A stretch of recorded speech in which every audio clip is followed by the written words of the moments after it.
Hello, YouTube. My name is Zach, and today I have a very special gift for all of you. I have with me today Mr. Robert Edens. He is the vocalist for the prog band Native Construct, if you haven't already heard of him. To kind of give you a little bit of a background about him, not only as a singer of Native Construct, he also studied at Berkeley, graduated from Berkeley. His degree was in production. Is that right, Robert? Yeah, well, that's part of it. It was called electronic production and design. So he's not only is he a metal singer, he's also he's a Berkeley grad, so he's legit. So I thought I would bring him on today just because I've known him for a good while. A little bit of a backstory.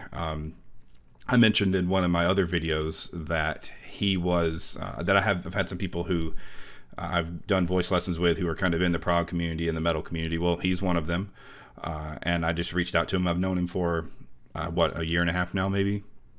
Yeah, something like that. Yeah, around a year and a half. I reached out to him just randomly, and we ended up like playing some video games together. And he's just a really cool guy, and we kind of just hit it off in sort of like a non like fan to like fanboy to band kind of way, and it was just kind of cool. We're just buddies. Yeah, we just became good friends. So I thought it'd be a really cool thing for you guys to get some perspective from someone who actually does this in conjunction with my commentary and the way I think about this kind of thing. So I have some questions prepared for him, and hopefully this will be entertaining for you all, and you'll learn something new, and you'll kind of get some other perspective behind some of the things that I talk about when it comes to staying healthy and keeping your voice in good shape, and how you manage the rigors of singing in this style. Because, you know, as I've mentioned before, I don't sing in this style. I do operatic, I do classical singing for the vast majority. When I try to go into settings like this, it's not so great sometimes. So he's really good though, and I'm going to put some clips in throughout this video so you can kind of hear specific spots of him doing, you know, what he does best, and you can sort of hear his sound. He's a great singer. If you haven't checked out Native Construct's music, you should. Quiet World is, in my opinion, one of the best concept albums I've ever heard. It was their debut album, and it's just absolutely remarkable for the quality and how well it's written. So if you're a prog fan at all, you should definitely check it out. I'm sure that you will find something to like about it. So Robert, is there anything you like to say about yourself before we get started? Well, you were quite generous, but I think you covered most of the relevant stuff. Okay. All right. Well, then let's go. All right. So for the first question I wanted to ask is, how was it going through the process of recording an album like Quiet World, as with considering how many different vocal styles you had to apply and how demanding it may have been given the range of the pitches that you're singing and how versatile you had to make your voice? Well, yeah, Quiet World was it had a lot of different stuff going on in it, obviously. I definitely had to do a lot of different voices, a lot of singing styles, different techniques. But that's kind of what I tend to do as a singer. I kind of a jack of all, master of none kind of thing, you know. I've studied classical singing here and there, as well as pop styles at Berkeley. I've had many different private teachers, including you. And so I try to pull from all of that I've learned to try to do different kind of things. I just want to be unique, and I want to be versatile. Well, that's actually a perfect comment because it segues into a question that I wasn't planning on asking yet, but I guess I can now. With Sure. regards to the amount of training that you've had, what sort of formal training have you done? And, you know, don't consider our lessons formal, since, I mean, you know, it was formal in the sense of like helped you develop as a singer some, but it wasn't, you know, in terms of like in a collegiate or academic setting. How much Right. formal training have you had? Well, let's see. I didn't actually start taking voice lessons until maybe like 5 or 6 months before I auditioned for Berkeley, which really, like, all of my music teachers at the time were like, please don't audition on voice. You've not been studying it.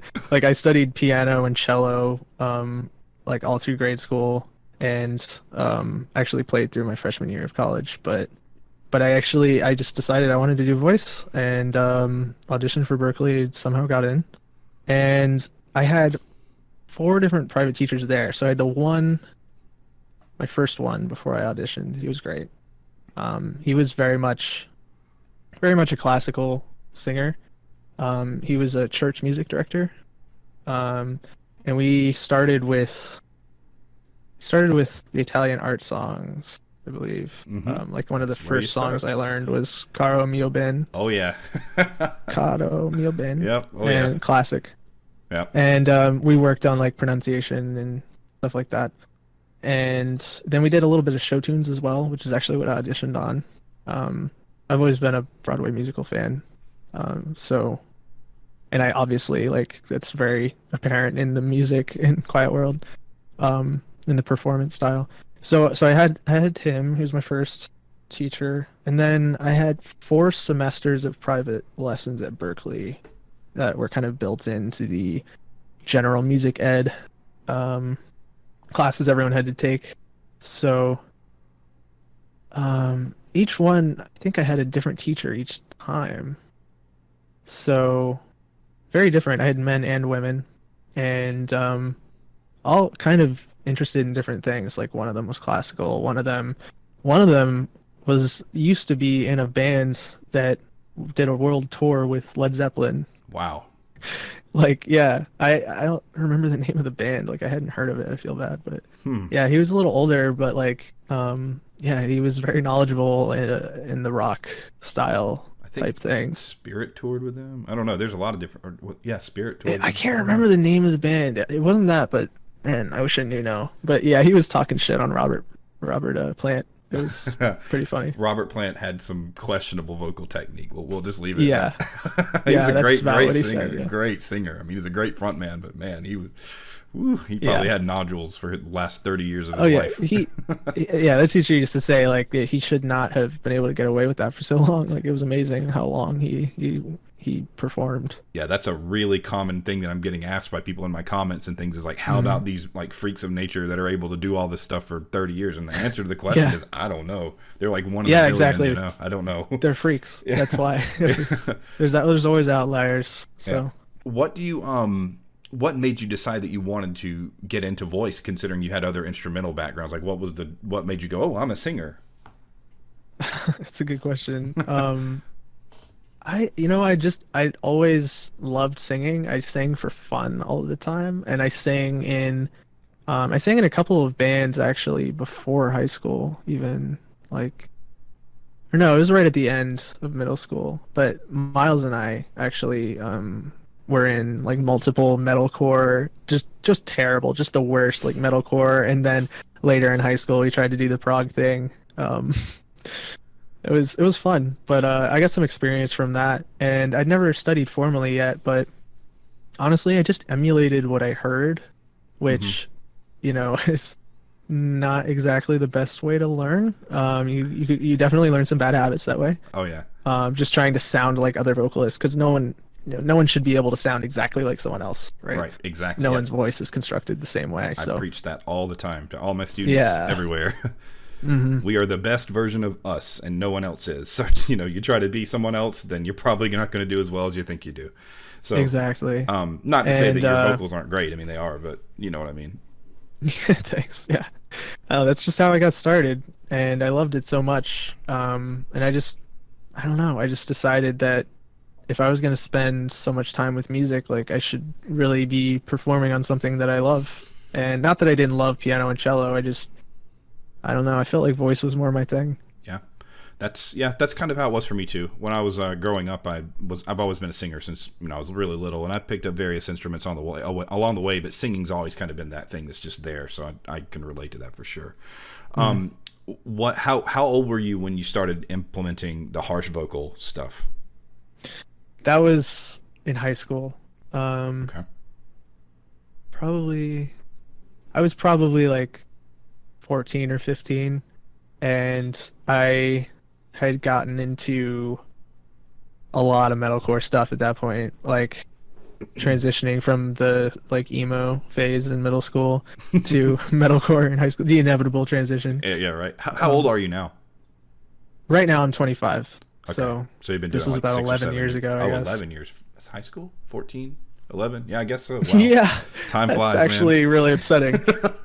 But yeah. So yeah, I got really into bands like As I Lay Dying, Killswitch Engage, stuff like that. And honestly, I still think those vocalists were, or at least they sounded incredible. Yeah. Oh Like, yeah. and Oh they yeah. still do. Like, um, but what really inspired me to do harsh vocals was when I finally got into Opeth. Oh yeah. Later on, Yes, when sir. I started to when I started to get tired of metalcore riffs, and I discovered this thing called prog metal, where holy shit, like they don't keep doing the same thing over and over again in their songs. Like they have all these crazy unique ideas, and it's constantly evolving, and it's like this is amazing, and it held my attention so much better.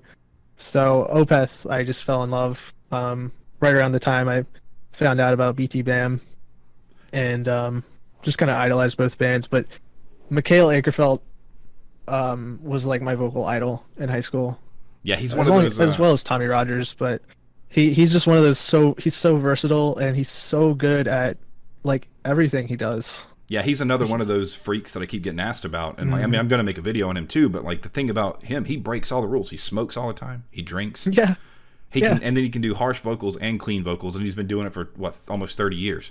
I, yeah. I mean, I think he's I don't. done growling at this Yeah, I point, do too. I do too. but But which still, he's yeah, still I got a don't great blame him. singing voice, which is Yeah, unbelievable. I don't know how. I don't know. I'm gonna have to really do some digging and figure out, it's like, listen incredible. to some stuff. Yeah, he's one of those freaks. I mean, they exist. Hmm. So when you went through, given that you have all these styles that you sung in throughout the album, and that it carried such a wide variety of sounds to create with your voice, what kind of things did you do throughout the process of recording it to kind of pace yourself or make it easier on yourself, not burn yourself out, things like that? I guess number one is just take a lot of breaks. Like we spent a long time working on that album, as you know already. I mean, we spent years. We started writing it in like 2011, and it didn't come out until 2015. Um, but since we did a lot of the production stuff on our own, I didn't have to worry about wasting studio time if I needed a breather or, just a listening break or whatever. We did a lot of it in our bedrooms. Not all of it. We did record most of the lead vocals with Jamie King at the Basement Studio Hmm. in North Carolina. Um, but we just yeah, I mean, pacing yourself is really important, and there's a lot of like jumping around that happens. Takes are hardly ever just one single take in recording. Like a line that you're listening to in the album is comped from like many different takes, because you take the best of each one and you make it sound natural as its own one thing. That's just how vocal recording works today.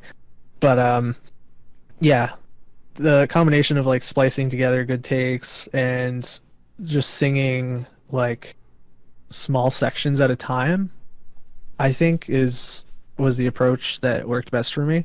Hmm. And kind of like skipping the really hard shit, like really high stuff that was just way out of my range, or the growls, we would try to do those last. So if my voice got really tired or messed up from that, it wasn't as devastating. So with that in mind, you mentioned parts that were really high for you, and I've Yeah. mentioned this briefly before. Would you say that Native Construct composed the album with your singing in mind, or did they not? Oh no, not at all. Absolutely not. Yeah. I mean, mostly, I mean, I think a lot of that was just that not all we just didn't totally know what we were doing at the time. We were experimenting a lot, myself included. Like, I helped out with some of the voice parts, but I didn't write most of it. And we were a new band. Like, Gabe, who wrote a good portion of stuff at the time, I never worked with him musically before, so he didn't really have a great concept of my vocal range. He just wrote melodies that he wanted to write, and then they ended up doing like 2 octave ranges within one song. Yeah, Like, so note to singers out there, have an input in the way that your songs are written, or else yeah, you will suffer for it. Yeah, I can personally vouch. I've tried to. know your range. Yeah, I've personally tried to do. I tried to cover a Native Construct song, "Your Familiar Face." It did not go very well, and it really it showed just how difficult that material is. And it's not even. I wouldn't even say difficult from the notes themselves being, I mean, some of them are hard in terms of the lines, but they're extremely difficult in terms of the vast amount of range that you have to have, and it Right. really seems to have no care or concern for like the type of vocal acrobatics you have to do to make it happen. I mean, I definitely Yeah. got that impression. So, yeah, definitely, if you're in a band, make sure that you are having some kind of contribution as to the process of writing your vocals. Absolutely. Did you during the process of recording any of the harsh stuff? Did you feel like it took more or less of a toll on your voice than singing the regular singing? Um, I would say it always takes more of a toll, pretty much universally. Um, just because of the nature of it. Like, not only are you, you know, grinding up you're grinding up some shit in your throat, um, it takes a lot of force. It takes a lot of energy. Um, that same exhaustion that I feel from singing, with proper classical technique, and using the diaphragm properly. I carry that throughout everything I do, even if it's not classical. But it's tiring. Singing is exhausting. Absolutely. You know that. Like Oh it's yeah, it's athletic in a you sense.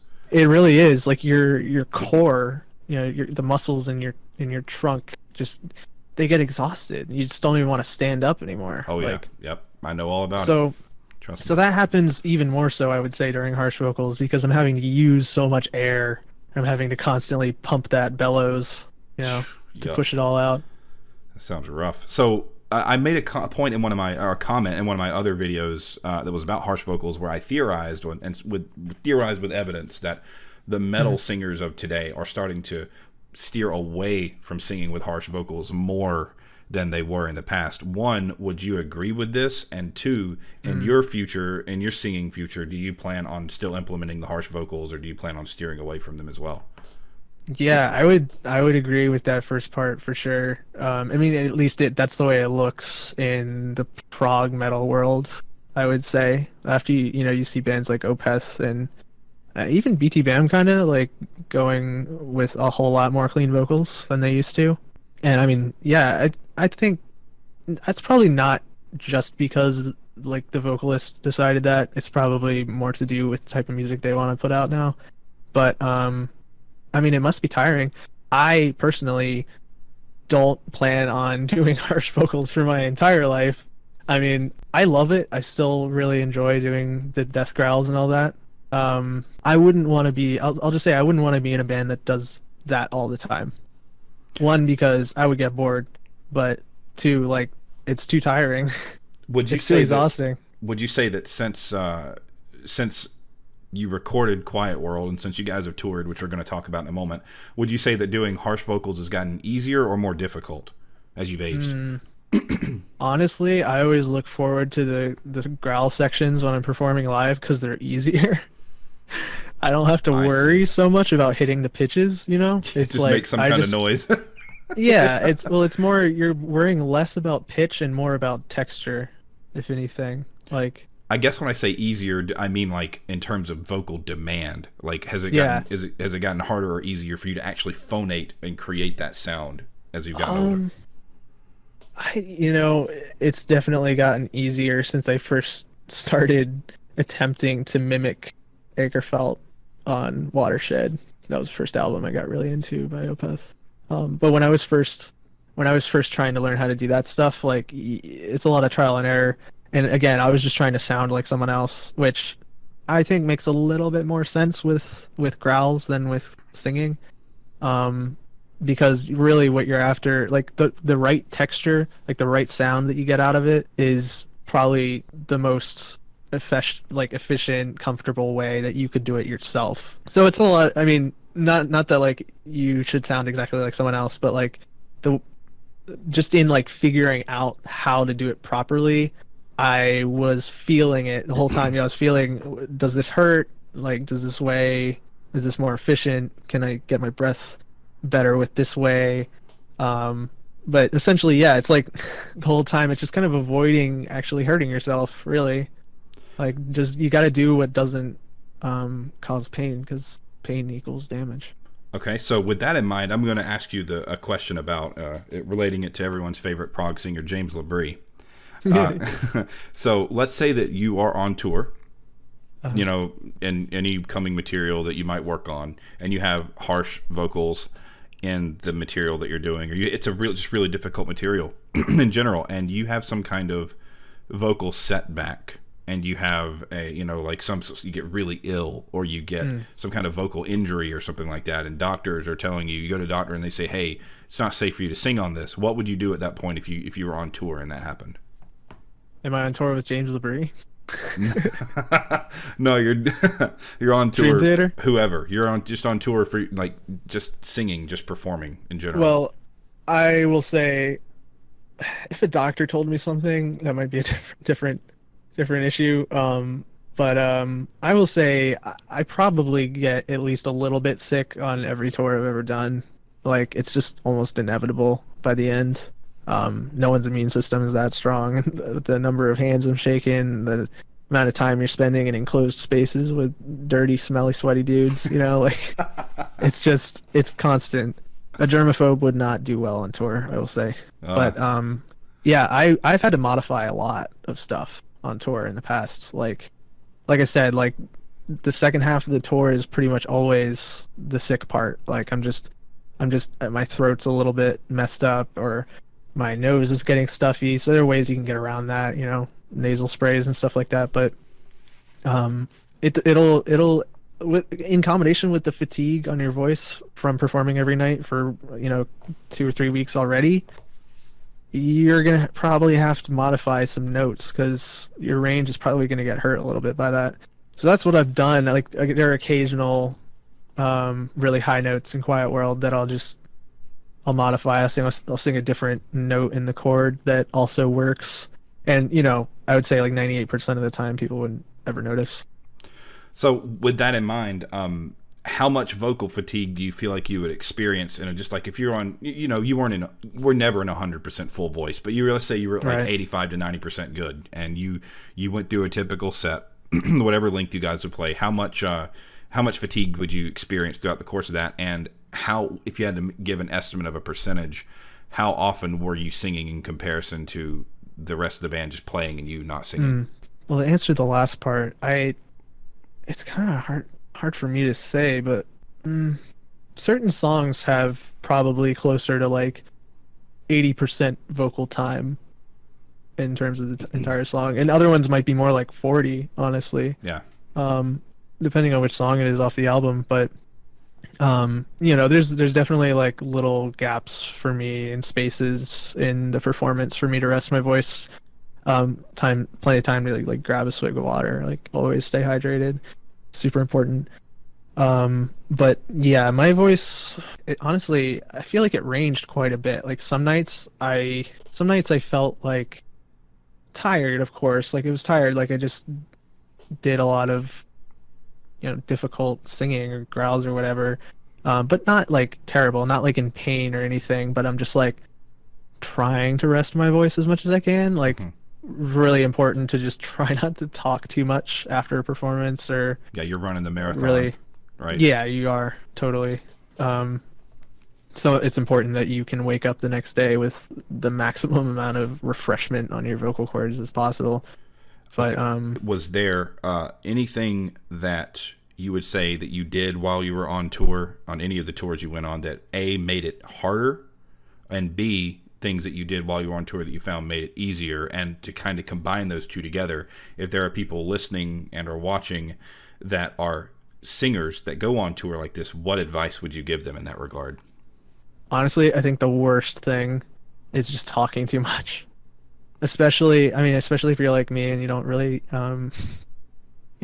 talk in the most healthy way for your vocal cords. I try to, like, now that I'm listening to myself on a microphone, like I'm really trying to avoid the vocal fry that Yeah. I'm so used to doing. And talking is so important. Like people don't realize how much it exhausts your voice.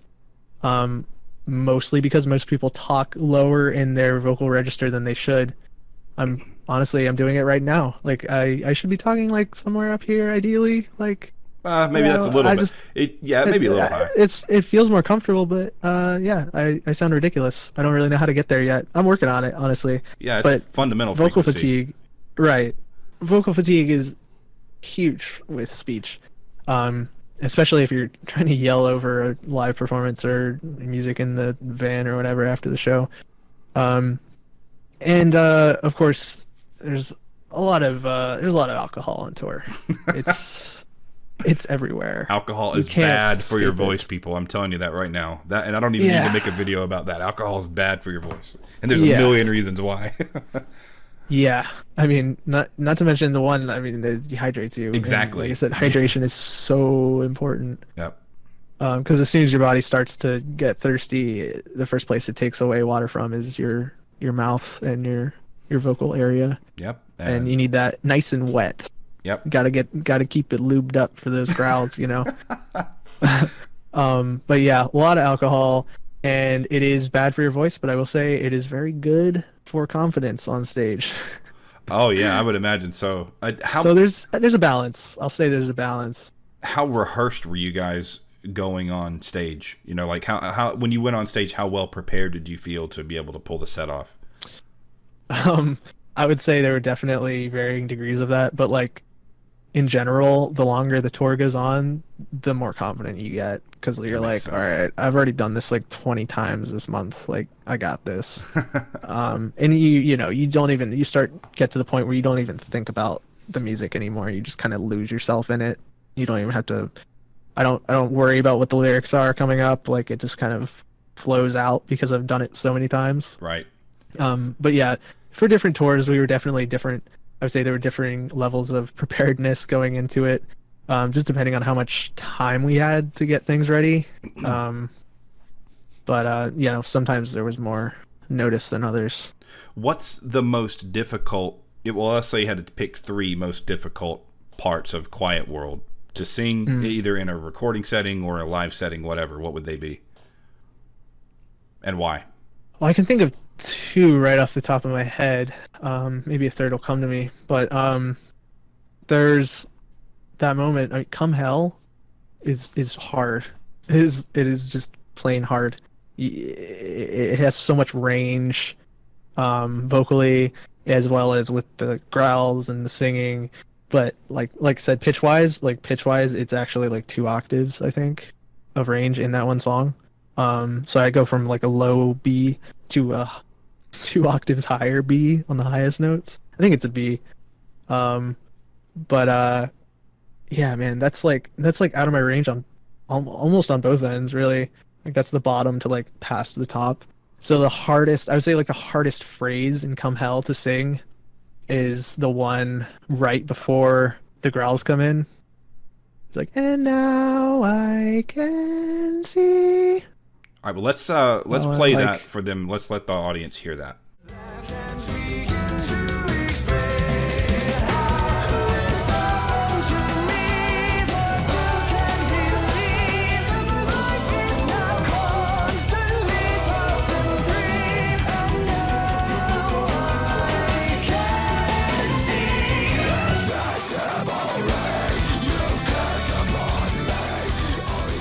yeah, the range, like the pitch itself, obviously makes that really difficult.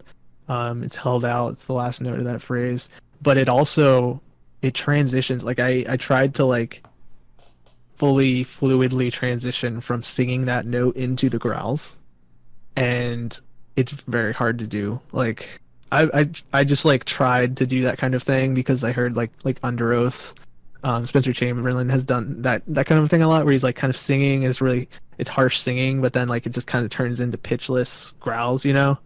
I always thought that sounded really cool. Oh no, it sounds like But sacrilege.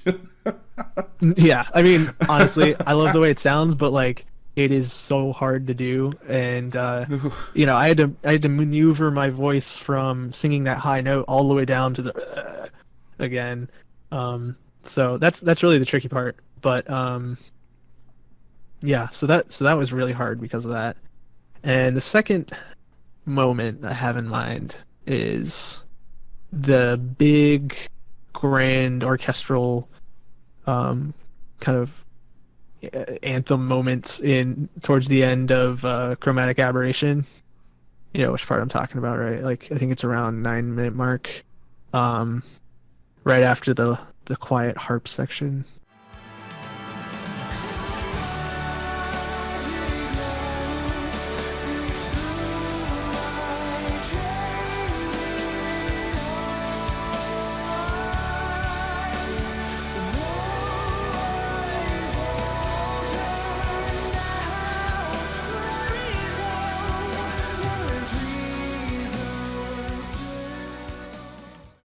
And yeah, that part is not as much out of my range. I mean, it is a little bit, but I think the main difficulty with that part is the phrases are so long, so long.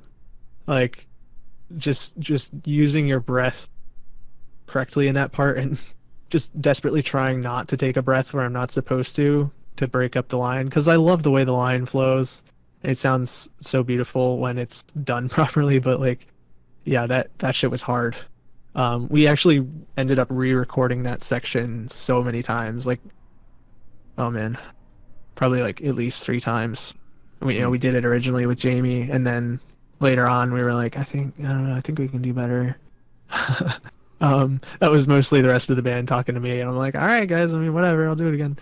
uh, And we took different approaches to it mostly, but we went into the studio at school, or one of the studios, and we were actually able to use the same mic we did at Jamie's place. So we were able to blend it really well with the rest of the vocals. But yeah, took a different approach. And like I said, like in the studio, you take a lot of breaks and you do short phrases at a time. So you're not overwhelming yourself and you're getting the best performance.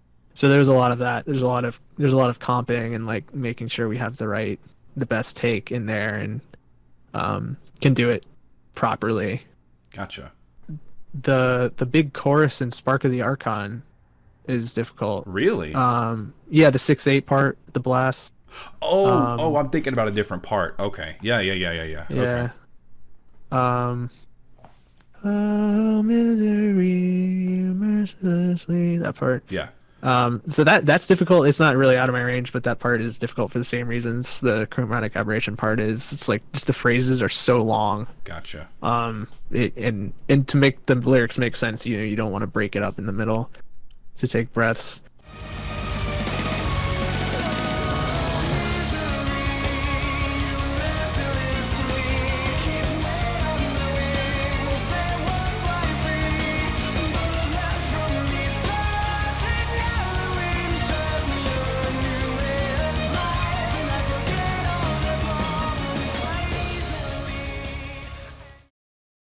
And if you want another section, I mean, if you got it, I'll take it. there's parts of Passage that are really hard. Mostly. That's a huge song in general. I mean, yeah, it's huge. And honestly, the vocal solo thing at the beginning is not that hard for me. I think that one actually fits pretty well within my range. We worked on that together a little bit at one point, didn't we? I think. Oh yeah, actually, I think so. Yeah, we did work on that a little bit. Yeah.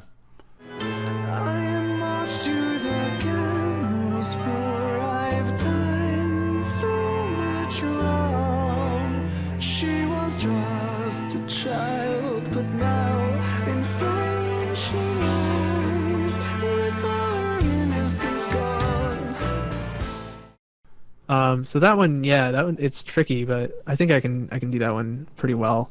There are hard parts later on when we're singing with like the 4-part harmony parts, where in the part in the story in the song where he's like about to be executed at the gallows, and like we have all the voices and the chorus happening. It's supposed to kind of be the crowd watching him and jeering and all that. This misguided place. Oh yeah. I will know that part.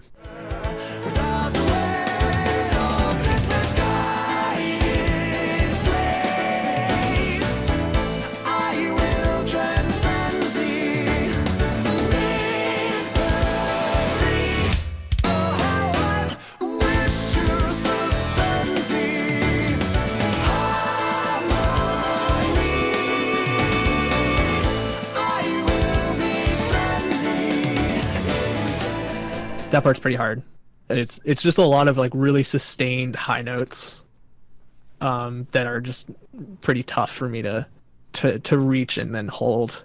Yeah, I would imagine so. You don't think about that kind of thing when you're listening to it, but yeah, looking back on that that section retrospectively in my mind, yeah, that would be pretty tough.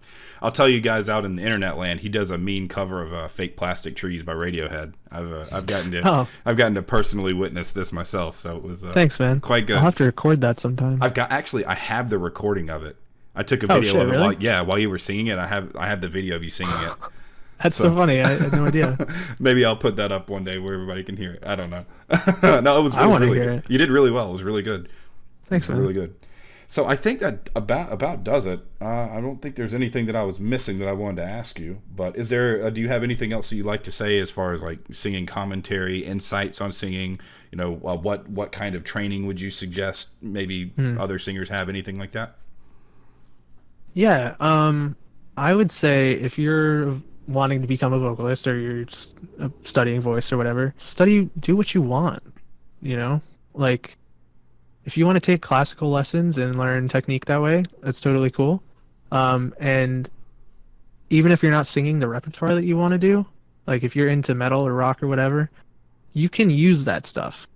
Not all of it, obviously, but like I did, like you can get a really solid foundation for a technique from that stuff. It's definitely valuable to study if you're starting out and you're learning. And remember that everyone's voice is different and you're not going to sound exactly like someone else. And one of the most important journeys I think in a singer's career is finding their own voice. It's so much harder than you'd think it would be. I feel like I'm not even there yet. But find your own voice and work on that, you know? It's good insight. That's my voice teacher in college would always say, he'd tell everybody just about every day, just be the best you that you can be, and that'll be enough. It'll be enough when you do that. And it's really easy. I run into a lot of my students. They'll come in and they say, like girl students they'll say, oh, I want to sing like Adele, and they try to sound like Adele, and it never really sounds like Adele, even though they try. And I tell them, Adele's one of those freaks. Well, not really. Her habits, she's seen some injuries at this point. Yeah, she's 29. She's younger than me, and she's had like 3 vocal surgeries now. I think she tried to be a freak, and she wasn't. She wasn't one of those freaks. You know, She tried. Yeah, she tried. But that's the thing. Like you said, there's outliers everywhere, and going into it like you are an outlier is like a really good way to put yourself in a huge mess. So, and that's Adele's a really. But then again, Adele's worth $100 million. So what can I say? You know, like she's doing fine. Yeah, she can never sing a note again in her life, and she'd be okay. That's okay. You know, that's just how it works sometimes. But yeah, I agree with you on all those accounts. I think that you definitely should try to find your own voice first and foremost, and you're going to be most comfortable that way. Your singing is going to be the easiest for you that way, when you just allow yourself to sing how you sing and let that be what you do. And like you said, the classical stuff, I tell this to my students too. The classical stuff is great to learn foundationally because you build a solid, healthy framework. Good set of habits. Right. You build a healthy framework, and then you can take that and apply it to other genres, and you always know when to kind of dial back if you feel like you're pushing too far. You always know that baseline of like health and safety. You can always fall back on that. So yeah, I completely agree with you with that. I think that's really excellent advice. Thanks, man. Yeah, and especially if you're doing something like metal, like you're simply going to have to break some of those rules to get the sound that you're trying to get. The ideal is just finding the right balance and not overdoing it and hurting yourself. Yeah, and I can say for the audience's perspective, having worked with him a great deal, his voice is in about as good a shape overall as I could expect from someone who's done the kind of vocals that he does. So it's apparent to me as a teacher that he's taken great care in trying to measure these things out and not overdo it too much. And so I would say that, you know, I'm not saying to sound like Robert Edens, because you're not Robert Edens, but I would say that that if you kind of take his advice and take the approach that he's advising for the metal sound, you're probably going to turn out okay. And he's given some wise bits of advice here, so definitely take into account what he's saying. So Thanks, man. I appreciate that. Yeah, no problem. Of course, man. And that so I guess that about wraps it up. I would definitely encourage you to check out Quiet World. If you haven't, I put some clips in the video, but it doesn't do the album justice by any stretch. It's a phenomenal album, and Robert, like, he really kills it in his performance. So I think that you guys will really enjoy it. And thanks again, Robert, for doing this. I really appreciate it. Yeah, of course, anytime.